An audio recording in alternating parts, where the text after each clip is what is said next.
Hello friends, नमस्कार। स्वागत है आपका गवर्नमेंट एग्जाम प्रिपरेशन चैनल में।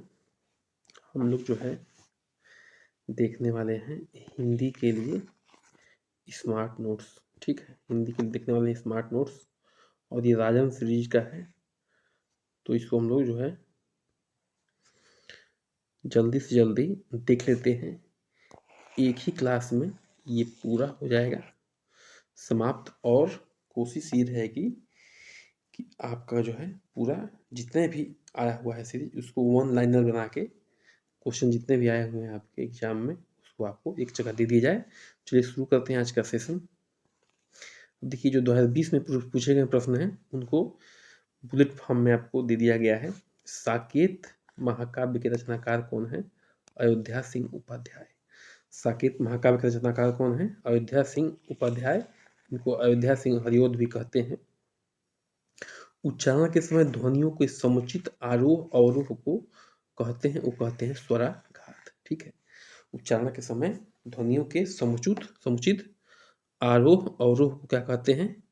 आरोह अवरोह को कहते हैं स्वराघात कहते हैं। आवारा मसीहा के लेखक कौन है? विष्णु प्रभाकर जी हैं। आवारा मसीहा के लेखक कौन है? विष्णु प्रभाकर हैं। ये 2020 डीएलएड में पूछा जा चुका है। काव्य की आत्मा किसे कहा गया है? अलंकार को कहा गया है। काव्य की आत्मा अलंकार को कहा गया है। अगले पॉइंट पे आते हैं। अनिवार्य संस्कृत में उच्चारण दोष के दो प्रमुख कारण हैं। वर्णों के उच्चारण को करते समय जीभ को दबाना तथा वर्णों को मुख में काट देना। ठीक है, जो अनिवार्य संस्कृत का उच्चारण करते समय जो दो प्रमुख कारण है उसमें यह है कि वर्णों के उच्चारण को करते समय जीभ को दबाना और तथा वर्णों को काट देना। वर्णों को बोलते समय नाक में से सुर निकालना। ठीक है, कुछ लोग नाक से ही सुर निकालना शुरू कर देते हैं तो क्या होता है, उसमें जो है त्रुटियां आती है उच्चारण में। कहानी के दो प्रमुख प्रकार ऐतिहासिक कहानी है तथा धार्मिक कहानी है। कहानी के दो प्रमुख प्रकार कौन कौन से हैं? ऐतिहासिक कहानी और धार्मिक कहानी। स्वर्ण शब्द का पर्यायवाची क्या है? सोना है। स्वर्ण मतलब सोना होता है। कनक है, कंचन है, सुवर्ण है और हेम है। ये सब किसके पर्यायवाची हैं? सोना के पर्यायवाची हैं। सोना, कनक, कंचन, सुवर्ण और हेम। आगे बढ़ते हैं। 2019 के आए हुए प्रश्नों को यहाँ पे हम लोग देख लेते हैं। जमीन पक गई काव्य संग्रह किसका संग्रह है? ये केदारनाथ सिंह जी का। जमीन पक गई ये काव्य संग्रह है केदारनाथ सिंह जी का। देवेंद्र शब्द का संधि है। देवेंद्र शब्द में कौन संधि है? तो गुण संधि है। ठीक है, देवेंद्र शब्द में कौन संधि है? गुण संधि है। गुण संधि क्या होता है इसको बताने लगेंगे तो बहुत जो है लंबा सेशन हो जाएगा। तुम अपने कार्य में सफल रहो वाक्य किस प्रकार का है? ठीक है, तो ये इच्छावाचक है। कोई इच्छा जता रहा है कि तुम अपने कार्य में सफल रहो। ठीक है, जैसे हमारे माता पिता हमें आशीर्वाद देते हैं कि तुम अपने कार्य में सफल रहो तो क्या करते हैं? इच्छा जताते हैं। ठीक है, स्वच्छ का अर्थ है साफ सुथरा। स्वच्छ का अर्थ क्या है? साफ सुथरा है। सुंदरता क्या है? भाववाचक शब्द है, भाववाचक संज्ञा है। ठीक है, सुंदरता भाववाचक संज्ञा है। जितने भी 2019 में पूछे गए प्रश्न हैं उनको देख लेते हैं। यहाँ पे देख रहे हैं हम लोग। श्लेष अलंकार की परिभाषा है एक शब्द के साथ अनेक अर्थ लगे हुए हों। श्लेष मतलब होता है चिपकना। ठीक है, एक शब्द के साथ अनेक अर्थ चिपके हुए हों।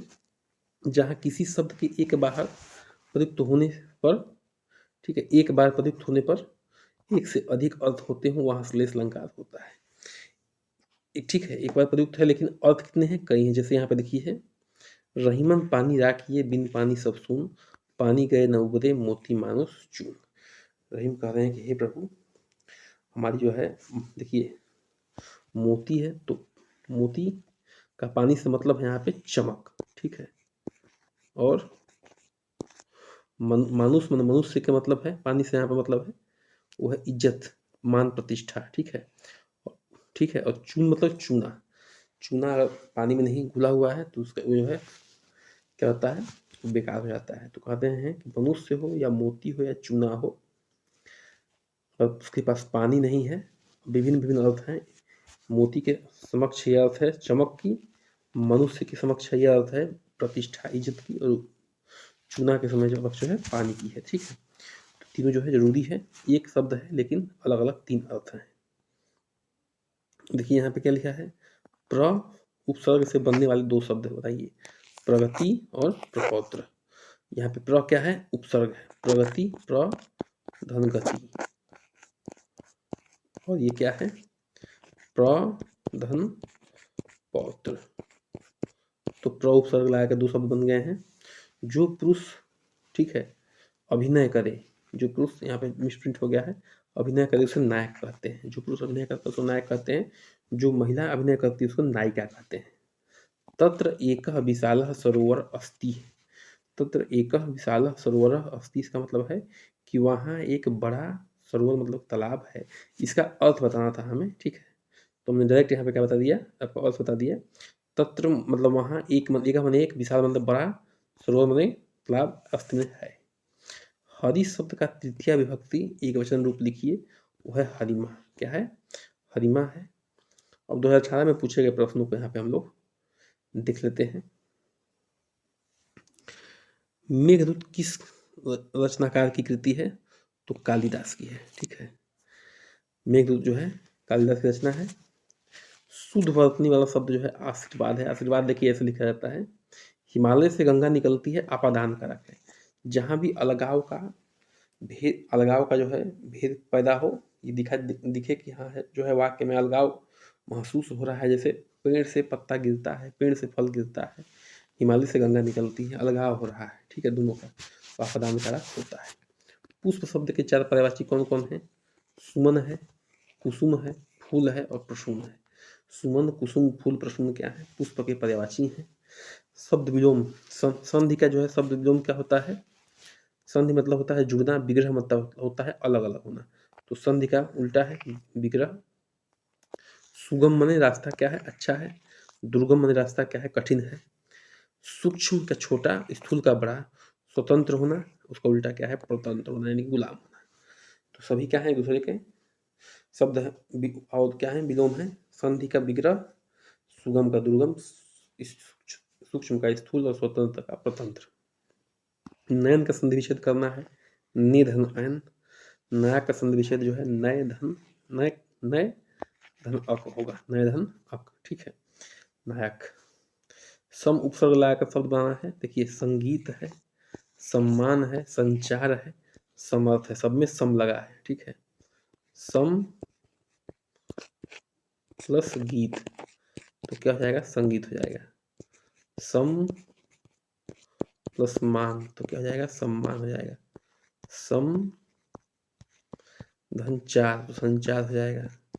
सम धन अर्थ तो क्या हो जाएगा, समर्थ हो जाएगा। तो सम शब्द लगा हुआ है उपसर्ग। अब देखिए, शब्द एक या अनेक अक्षरों के योग से बनता है। शब्द किससे बनता है, शब्द का परिभाषा पूछा गया था। शब्द एक या अनेक अक्षरों से बनता है। 2017 में पूछे गए प्रश्नों को हम लोग यहाँ पे क्या करते हैं, देख लेते हैं, ठीक है। रेखांकित शब्द में प्रयुक्त समास है तत्पुरुष समास है, ठीक है। रेखांकित शब्द में कौन सा समास है, तो तत्पुरुष समास है, ध्यान रखना है। रेखांकित शब्द में तत्पुरुष समास है। शताब्दी एक्सप्रेस के समय पहुंचने की संभावना है। वाक्य किस प्रकार का है, तो संदेहवाचक है। कोई संदेह जता रहा है कि हाँ शताब्दी जो है सही समय से पहुंच सकती है। शुद्ध वर्तनी वाला शब्द है उपरोक्त। उपरोक्त को ऐसे लिखा जाता है, पुरस्कार कहानी, पुरस्कार जो है कहानी का नाम है, कहानी के लेखक जयशंकर प्रसाद है। पुरस्कार कहानी के लेखक कौन है, जयशंकर प्रसाद हैं। जो अपने से उत्पन्न हुआ हो उसे स्वभू कहते हैं। स्वभू किसे कहते हैं, जो अपने से उत्पन्न हुआ हो। छ जो है क और श से मिलकर बना हुआ है, ये क और श से मिलकर बना हुआ है छ, ठीक है। फटी न जाके पीर पाँव बिवाई, सूखा जाने पीर पराई, इसका अर्थ बताना था। फटी न जाके पाँव बिवाई, सूखा जाने पीर पराई, इसका मतलब ये है कि जिस पे दुख नहीं पड़ा है वो दूसरे का दुख नहीं समझ सकता है, इसका अर्थ यही है। इसका अर्थ पूछा गया था, फटी न जाके पाँव बिवाई, सूखा जाने पीर पराई, इसका अर्थ यही होगा कि जिसको जो है दुख नहीं हुआ है वो कभी दूसरे का दुख नहीं समझ सकता है, ठीक है। जहाँ एक वर्ण हो, वर्ण या दो वर्ण दो से अधिक बार आए वहाँ अनुप्रास अलंकार होता है। एक ही वर्ण 2 या 2 से अधिक बार आए, वहाँ कौन सा अलंकार होता है? अनुप्रास अलंकार होता है। ठीक है। चारु चंद्र की चंचल किरणें खेल रही थी जलथल में। च च च, तो एक से अधिक बार च आया हुआ है, ये कहीं वर्ण कई बार आया तो क्या होगा? अनुप्रास अलंकार होगा। चारु चंद्र की चंचल किरणें खेल रही थी जलथल में। आकर्षण का विलोम क्या होगा? प्रतिकर्षण होगा। आकर्षण का क्या होगा? प्रतिकर्षण होगा। आकर्षण माने आकर्षित करना, प्रतिकर्षण माने दूर भगाना। कृतज्ञ का क्या होगा? कृतज्ञ। कृतज्ञ मतलब होता है कि जो उपकार को मानता है। कृतज्ञ मतलब जो उपकार को नहीं मानता है। जागृत माने जो जागरूक है। सुसुप्त माने जो सोया हुआ है। मुक्ति माने मुक्त करना, बंधन माने बंधन में बांध देना। ठीक है। आशा है समझ में आ रहा होगा। 2016 के आए हुए प्रश्नों को थोड़ा सा एक बार हम लोग यहाँ पे देख लेते हैं। ठीक है। सुगम शब्द का विलोम क्या है? तो दुर्गम है। पहले भी देख चुके हैं। सुगम माने सुंदर रास्ता, या जिस रास्ते में कोई कठिनाई न हो। दुर्गम का मतलब जिस रास्ते में कठिनाई हो, क्या है? दुर्गम है। रविंद्र शब्द में संधि है, वो है दीर्घ संधि। रविंद्र शब्द में दीर्घ संधि है। जयशंकर प्रसाद की रचना है कमायनी। ठीक है। कमायनी किसकी रचना है? जयशंकर प्रसाद की। बहुत ही फेमस प्रश्न है। दुर्बल को न सताइए जाकी मोटी हाय। उपयुक्त पंक्ति जो है किसकी रचना है? कबीरदास की है। दुर्बल को न सताइए जाकी मोटी हाय, यानी कि जो है गरीब की हाय कहने का मतलब बहुत ही खतरनाक होती है। ये किसकी पंक्ति है? कबीरदास जी की है। दमक का तुकान शब्द है धमक। तुकान शब्द क्या होता है? जिसके अंतिम की वाणी मिलती हो। ठीक है। जैसे लाल, काल, बाल, ये सब क्या है? अंत में उच्चारण होता है, वो मिलता है। जैसे दमक कौन सा तुकांत हो जाएगा? धमक हो जाएगा। समानार्थी शब्द कौन सा है? ख का क्या होता है? पंछी। ख को क्या कहते हैं? पंछी भी कहते हैं। धरती किसे कहते हैं? धरती के कहते हैं जमीन को। धरा भी जमीन को ही कहते हैं। सरोरुह कमल की भांति। सरोरुह का मतलब क्या होता है? सरोरुह का अर्थ पूछा गया था। इसका अर्थ है कमल की भांति। तुलसीदास के गुरु कौन थे? ये भी पूछा गया था। नरसिंह दास जो है तुलसीदास के गुरु थे। नरसिंह दास क्या थे? तुलसीदास के गुरु थे। हिंदी गद्य की दो विधाएं हैं, नाटक और कहानी। हिंदी गद्य की दो विधाएं हैं, नाटक और कहानी। तराग का मतलब होता है तालाब। तरागह का अर्थ पूछा गया था, तालाब होता है। निरीपह का अर्थ पूछा गया था, राजा होता है। निरीपह का अर्थ क्या होता है? राजा होता है। प्रकृति के सुकुमार कवि किसे कहा गया है? सुमित्रानंद पंत जी को प्रकृति का सुकुमार कवि कहा गया है। आशा है सेशन जो है अच्छा लगा होगा। अच्छा लगा है तो बिल्कुल चैनल को सब्सक्राइब करिए, लाइक करिए, शेयर करिए और कमेंट करिए। बने रहिए हमारे साथ। नमस्कार, जय हिंद।